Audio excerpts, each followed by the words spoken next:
I think one of the reasons people are so drawn to you and your story is not just because of the journey you've been on, but because of the focus you bring to other people's journeys. And this book, We Are Displaced, is another example of that. My journey and stories from refugee girls around the world. Why did you feel the need to include other stories other than your own? I mean, your story is already so amazing. Why bring in others? Yeah, people already know about my story, and displacement was part of my life in Pakistan and then also moving to the UK. But I have met girls around the world who have been displaced, who have lost their homes, and often people talk about refugees and immigrants in numbers and in figures, and we hear about refugees, but we never hear from refugees. Right. And for me, it was so important that we hear from these girls, hear their stories and get inspired, and you know, they show resilience and bravery and courage, and I think they have overcome all these difficulties. So there's a lot for us to learn from them. It's interesting because when you see images from you know, refugee settlements or places where people have been displaced by war, it's often the images that connect with people. As you say, the numbers don't seem to shake anyone. Mm-hmm. But for instance, from Syria, we saw the image of that little boy. You know, do you think that we could do a better job of putting a face to these people and to these groups? Do you think there's something we could do to improve how we see other human beings who are struggling? I think definitely there are a number of ways in which we can actually know more about the issue. I think firstly is, you know, finding out and meeting the refugees and immigrants in our own community. And one of the stories I have shared is of this amazing young woman who is reaching out to immigrants in her community, helping them, you know, going to the grocery shop or getting their education or applying to university. So it's actually going out there and doing it yourself, but also you know, listening to the girls' stories that are out there. Reading this book is one opportunity to hear from these girls, and I think this is a way for us to hear from them. And I think what is inspiring is that people are interested in these stories, and they want to know more, and have already seen that. So yeah. When you look at the story of refugees around the world, one thing that seems consistent is being a refugee is already hard enough. Being a woman or a girl who is a refugee exponentially increases how difficult that journey is. It's so much more precarious. It's a really dangerous position to be in as a young girl. What do you think some of the biggest misconceptions are about girls who are refugees or refugees in general around the world? I think the first thing is that becoming a refugee is never their first choice. This is the last choice, and this is often the only choice that they have, is to leave their homes for their safety, for their better future, because they have lost many things in their lives. And you know, one of the stories that I have mentioned is of Annalisa from Guatemala, who lost her parents. She became orphan at the age of 15 and had to cross the US border and go through so many difficulties, and you know, the fear and this sense that you go through where you feel like you're not safe, and like somebody could kidnap you or somebody could put you in jail. Like, all that you have to go through is not an easy thing when you're only 15 years old, who have lost their parents.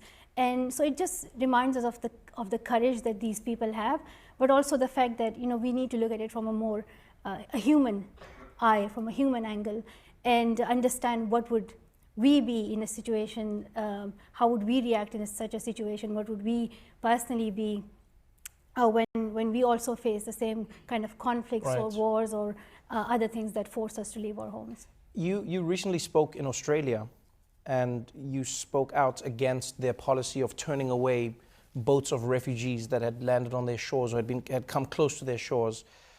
If you were trying to convince somebody who was anti-immigrant or anti-refugee, have you found anything that you can say to them that shifts them, or do you find a way that you can speak to people to try and help them see the humanity in this plight?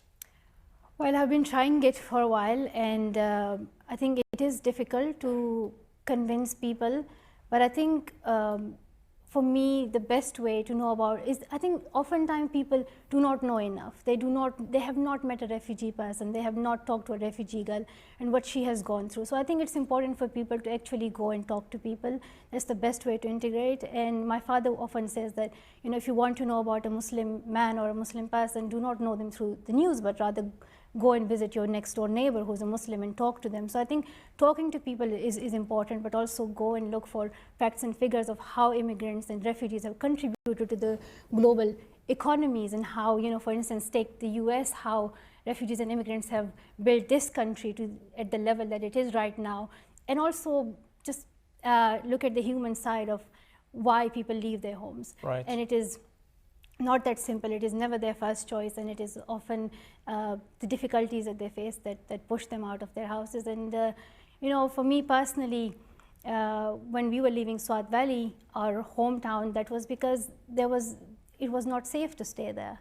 Our lives were at risk, and we did not know where we were going. We did not know for how long, but we knew that we could not stay there. There was no more choice but to leave our homes. Right. One of the reasons to buy this book is because of the stories that are truly amazing and well written. Another reason is because the proceeds go to an amazing cause, and that is to your foundation, which focuses on education. Why did you specifically choose that? Why is the Malala Fund specifically going after education of all the things that you could have done?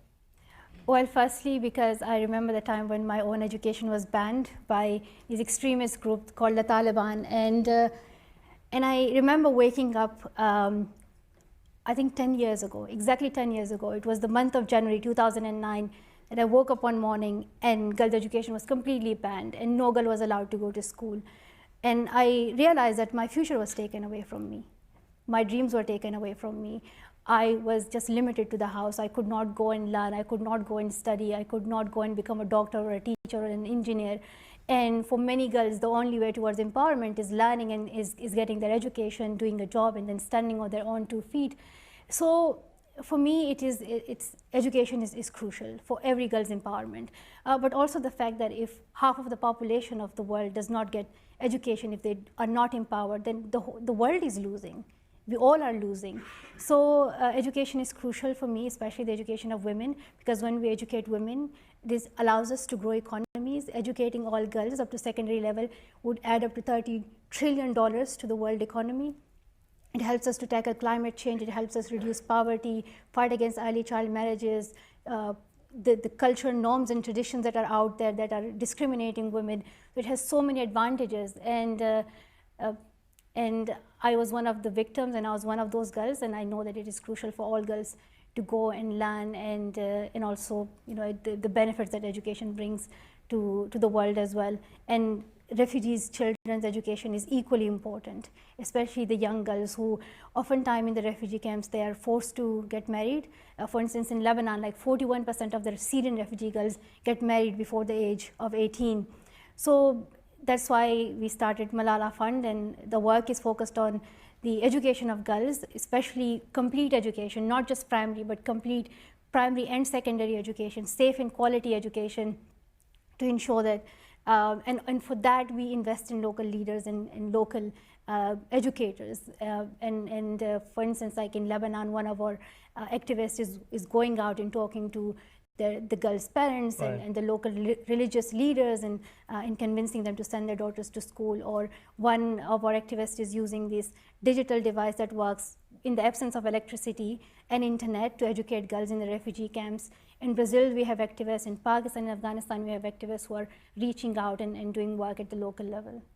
It's amazing having you on the show. You continue to inspire us. You make us realize how trash we are as human beings. And I appreciate everything you do. Thank you so much for being on the show. We Are Displaced will be available January 8th. And to learn more about Malala Fund, please visit malala.org. Nobel Prize winner Malala Yousafzai.